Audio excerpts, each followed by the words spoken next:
Assalamualaikum warahmatullahi wabarakatuh. Kami dari kelompok 10 akan mempresentasikan progres dari proyek kecerdasan artifisial yang berjudul Model Klasifikasi Balasan Chat Empatik dengan Metode Naïve Bayes pada Dataset Empatik Dialog. Next.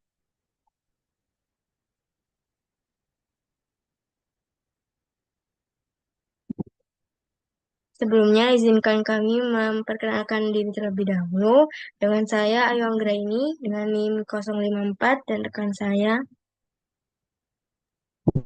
Saya Ananta Putri Clara dengan NIM 031. Saya Aulia Jiji dengan NIM 102. Baik, selanjutnya penjelasan tentang dataset yang kami gunakan.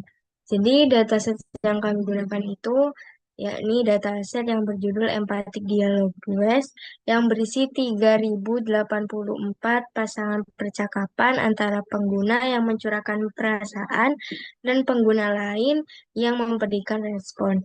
Nah, setiap respon ini sudah diberi label tingkat empati dari 0 sampai 2 sehingga sangat cocok untuk penelitian klasifikasi balasan empatik. Nah, dataset ini juga tidak memiliki missing value pada kolom teks dan memuat berbagai ekspresi emosional seperti stres, kecemasan, dan konflik hubungan. Dengan struktur yang rapi, dataset ini siap digunakan pada tahap preprocessing dan pembangunan model klasifikasi. Lalu, tahapan proyek ini eh, di awal kami melakukan EDA dataset yang langkahnya meliputi pengecekan struktur data, mengecek duplikasi, melihat distribusi label, memastikan tidak ada missing value, menampilkan contoh data, dan memvisualisasikan distribusi label. Lalu yang kedua, masuk ke tahap preprocessing. Di sini kami membersihkan teks dengan menghapus tanda baca, angka, spasi berlebih, serta melakukan proses tokenizing. Tahap ini penting agar data lebih siap digunakan untuk proses berikutnya. Next, berikutnya kami melakukan feature engineering, yaitu mengekstraksi kata, menghitung skor ETF-IDF, dan menentukan top 20 fitur yang paling berpengaruh untuk divisualisasikan. Lalu yang terakhir ada tahap modeling. Di sini kami melatih model Naïve Bayes, kemudian menampilkan klasifikasi report yang mencakup akurasi, precision, recall, F1 score, uh, serta weight average. Nah, selain itu, kami juga membuat tabel hasil prediksi dan menambahkan label pada teks output model. Selanjutnya, output dataset. Yang pertama di sini pada gambar teks teks length terlihat statistik panjang teks dalam dataset. Nah, rata-rata panjang teks berada di sekitar 66 kata dengan teks terpendek berisi 5 kata yang terpanjang mencapai lebih dari 1.800 kata. Nah, informasi ini tuh membantu memahami variasi panjang input yang akan diproses model. Lalu gambar kedua adalah grafik distribusi label empati, yakni 0, 1, dan 2. Dan di sini terlihat bahwa label 0 itu atau tidak empatik itu mendominasi. Disusul adalah label 1 dan yang paling sedikit adalah label 2. Ini menunjukkan ketidakseimbangan data pada level empatinya. Lalu gambar yang ketiga ada menampilkan versi biner dari label empati, yaitu 0 itu tidak empatik dan 1 itu empatik. Nah, hasilnya kembali menunjukkan bahwa kategori tidak empatik jauh lebih banyak dibanding yang empatik. Pola ini juga menegaskan bahwa dataset ini bersifat imbalance dan perlu diperhatikan saat membangun model nanti. Next akan dijelaskan oleh rekan saya. Ya, pada slide ini kita bisa melihat grafik yang menampilkan 20 kata yang paling sering muncul pada data mentah sebelum dilakukan preprocessing. Nah, jika diperhatikan, kata-kata yang paling sering muncul itu seperti I, to, you, and, the, dan masih banyak kata hubung lainnya yang mendominasi di grafik ini. Hal ini tuh wajar karena data kami ini berupa percakapan alami. Jadi kata-kata seperti kata ganti dan kata hubung ini memang muncul sangat sering, tetapi dia tidak membawa makna yang berarti lah terkait empati. Next. Oke, pada tahap preprocessing, langkah pertama yang kami lakukan adalah menghapus tanda baca. Tujuannya agar teks kami itu lebih bersih dan lebih mudah dibaca, karena tanda baca seperti titik, koma, dan simbol lain yang tidak memiliki makna penting akan dihapus. Setelah itu, kami juga menghapus angka di dalam teks agar tidak berkontribusi pada penentuan empati dalam konteks percakapan kami. Jadi, penghapusannya membuat teks ini lebih terstruktur dan lebih konsisten sebelum masuk ke tahap berikutnya. Next. Selanjutnya, pada tahap preprocessing, kami merapikan spasi dengan teknik clean spaces. Ini penting karena data percakapan itu biasanya memiliki spasi ganda atau spasi yang berlebih dan tidak beraturan sehingga perlu dinormalisasikan menjadi satu spasi saja. Dan langkah terakhir dalam preprocessing yang kami lakukan adalah tokenizing, di mana kami memecah kalimat menjadi kata-kata. Tokenisasi ini merupakan dasar dari analisis teks, karena model akan mempelajari setiap kata sebagai fitur. Jadi dari tahap ini teks sudah siap masuk ke proses ekstraksi fitur menggunakan TF-IDF. Next. Nah, masuk ke tahap feature engineering, kami menggunakan metode TF-IDF. Di slide ini terlihat daftar nama fitur, yaitu kata-kata yang diekstraksi dari seluruh dataset yang dianggap relevan oleh TF-IDF sebagai representasi numerik. Kayak bisa dilihat di layar ada seperti do, whatever, lalu di sebelahnya itu ada value dari TF-IDF-nya. Nah, kemudian terlihat juga bahwa setiap kata ini memiliki bobot yang berbeda-beda, tergantung seberapa penting sih kata tersebut dalam konteks teks tersebut. Semakin besar bobot TF-IDF, maka semakin kuat pengaruh kata itu terhadap proses klasifikasi model. Next.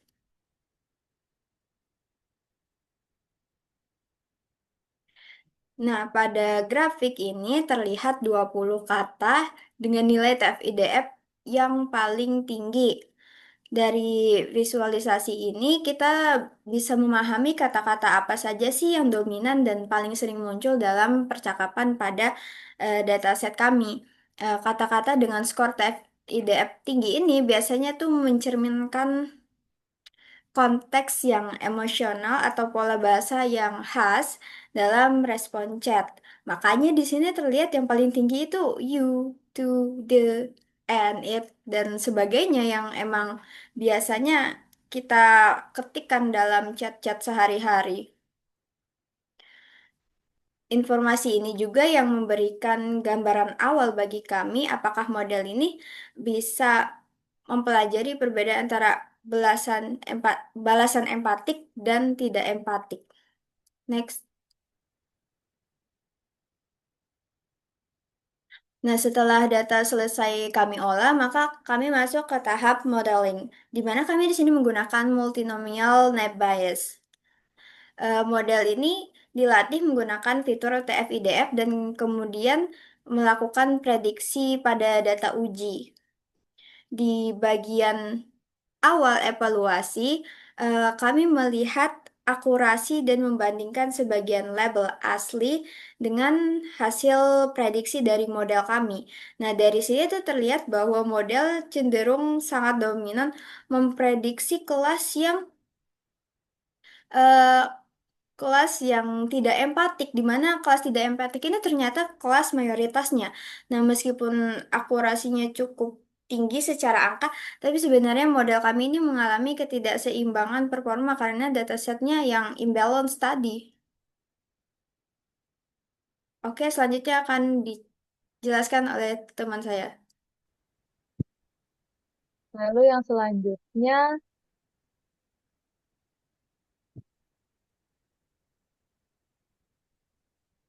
pada bagian ini, kita melihat hasil output modeling dari model klasifikasi yang digunakan. Nah, pertama itu ada classification report, di mana terlihat metrik ada precision, recall, dan F1 score untuk masing-masing kelas. Nah, kelas mayoritas ini memiliki performa lebih baik, sedangkan kelas minoritas cenderung lebih sulit diprediksi. Hal ini menunjukkan bahwa ketidakseimbangan data cukup mempengaruhi kinerja model kami. Lalu selanjutnya ada tabel hasil prediksi atau confusion matrix. Nah, di sini tuh dari confusion matrixnya tampak bahwa model itu cukup baik mengenali kelas yang tidak empatik itu.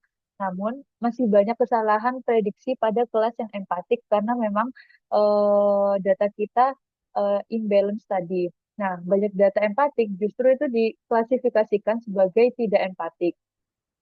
Karena hal ini model kami itu bias terhadap label yang tidak empatik karena data kita yang imbalance tadi yang seperti sudah dijelaskan di awal. Next.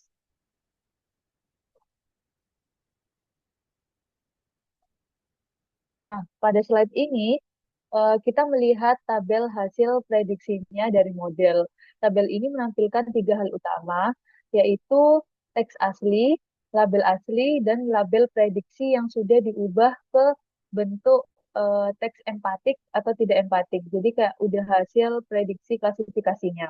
Nah, dari tabel terlihat bahwa model itu mampu memberikan prediksi untuk setiap data secara langsung sehingga kita bisa membandingkan apakah hasilnya sesuai dengan label sebenarnya atau tidak.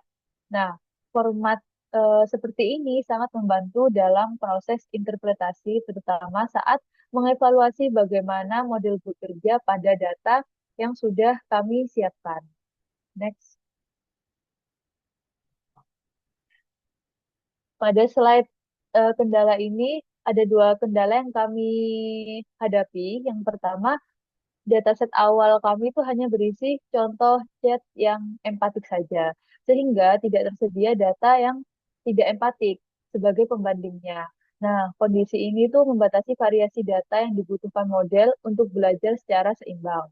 Lalu kendala yang kedua, jumlah data tidak empatik jauh lebih besar dibandingkan empatik, seperti yang sudah dijelaskan di awal, sehingga dataset menjadi imbalance. Hal ini membuat model cenderung bias ke kelas mayoritas dan kurang mampu mengenali kelas minoritas. Next.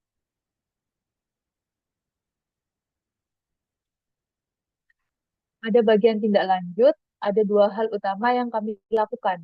Pertama, kami mengatasi kendala awal dengan mengganti sumber dataset ke dataset yang baru yang sudah memiliki label empatik dan tidak empatik. Nah, dataset itu yang kami gunakan pada saat ini. Eh, Lalu yang kedua, karena fokus proyek ini itu masih pada pembangunan model dan identifikasi hasil evaluasi, solusi untuk masalah ketidakseimbangan data belum kami eksplor lebih jauh. Lalu setelah mengetahui bahwa model kami masih menunjukkan bias akibat ketidakseimbangan data, kami menyusun beberapa langkah rencana lanjutan untuk meningkatkan performanya. Nah, langkah pertama, kami mencoba menggunakan teknik smoothing seperti Laplace smoothing untuk mengatasi masalah zero probability. Dengan cara ini, model diharapkan lebih mampu mengenali kata-kata yang jarang muncul, terutama pada label empatik, sehingga prediksi menjadi lebih stabil. Nah, jika pendekatan tersebut belum cukup untuk mengurangi bias dari model, langkah berikutnya yang kami lakukan adalah menggabungkan kolom seeking dan response menjadi satu representasi teks. Nah, ide dasarnya itu konteks percakapan yang lebih lengkap bisa membantu model memahami pola empati secara lebih akurat dibanding hanya melihat satu sisi informasi saja. Nah, apabila kedua pendekatan tersebut masih belum memberikan peningkatan yang signifikan, maka fokus selanjutnya adalah melakukan analisis perbandingan performa dari proses yang sudah kami lakukan di dalam proyek ini. Jika masih belum memberikan peningkatan yang signifikan, kita akan membandingkan model yang dilatih hanya dengan kolom seeking, hanya dengan respons, serta kombinasi keduanya. Perbandingan ini akan membantu mengidentifikasi representasi teks mana yang paling mampu mengurangi bias dan menghasilkan prediksi empatik yang lebih seimbang. Next.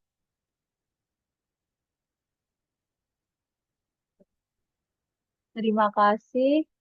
eh, Presentasi dari kami.